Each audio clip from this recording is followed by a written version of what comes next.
Red, लाखों का MD drugs के साथ एक व्यक्ति गिरफ्तार। डायमंड और सिल्क सिटी सूरत को ड्रग्स फ्री बनाने के कैंपेन के तहत सूरत क्राइम ब्रांच को बड़ी कामयाबी मिली है। सूरत शहर में बैन ड्रग्स बेचने वालों पर कड़ी नजर रख रही पुलिस ने एक आरोपी नरेंद्र उर्फ नरेश प्रहलाद राम दारा निवासी सकरलाबेरा वार्ड नंबर 26 बालोतरा जिला बालोतरा राजस्थान को लाखों की एमडी ड्रग्स के साथ गिरफ्तार किया है। सूरत क्राइम ब्रांच की इस कार्यवाही में कुल 25.310 ग्राम एमडी ड्रग्स जब्त की गई है।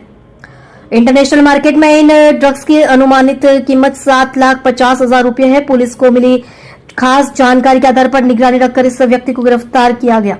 इस पूरे मामले की जानकारी देते हुए सूरत पुलिस के डीसीपी भावेश रोजा ने बताया कि गिरफ्तार आरोपी नरेंद्र उर्फ नरेश प्रहलाद राम दारा के खिलाफ एनडीपीएस के तहत केस दर्ज कर कानूनी कार्यवाही की गई है। पुलिस ने इस दिशा में जांच तेज कर दी है और कि इतनी मात्रा में ड्रग्स कहां से लाई गई थी और सूरत में किसे सप्लाई की जानी थी। सूरत पुलिस ने ड्रग्स नेटवर्क को तोड़ने के लिए आरोपी का रिमांड लेने की कोशिश शुरू कर दी है।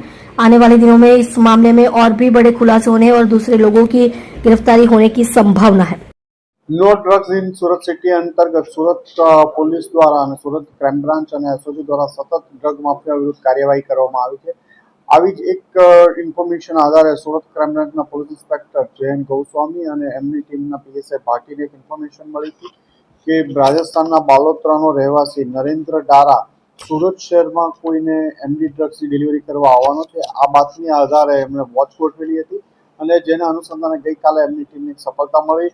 નરેન્દ્ર ડારાને રેલવે સ્ટેશન પાસેથી જે બાતમી આધારે ઓળખી અને અટકાવવામાં આવ્યો હતો। એની પાસેથી 250 ગ્રામથી વધુ સારી ક્વોલિટીનું એમડી ડ્રગ્સ મળી આવ્યું છે, જેની કિંમત અંદાજે 7.5 લાખ રૂપિયાથી વધુની થાય છે અને એ સુરત શહેરમાં કોઈને ડિલિવર કરવા માટે આવ્યો હતો। એની પૂછપરછ દરમિયાન એ અગાઉ પણ ડ્રગ્સના કેસમાં પકડાઈ ચૂક્યો હતો। 45 ગ્રામ ડ્રગ્સ સાથે રાજસ્થાનમાં પકડાયેલો હતો। તાજેતરમાં જ એની બેલ થયેલી હતી। ડ્રગ્સના ધંધા સાથે સંકળાયેલો છે અને સુરતમાં કોઈને ડ્રગ્સ આપવા માટે આવ્યો હતો। આ બાતમી આધારે સુરત ક્રાઇમ બ્રાન્ચની ટીમે એની ધરપકડ કરી છે અને વધુ તપાસ ચાલી રહી છે।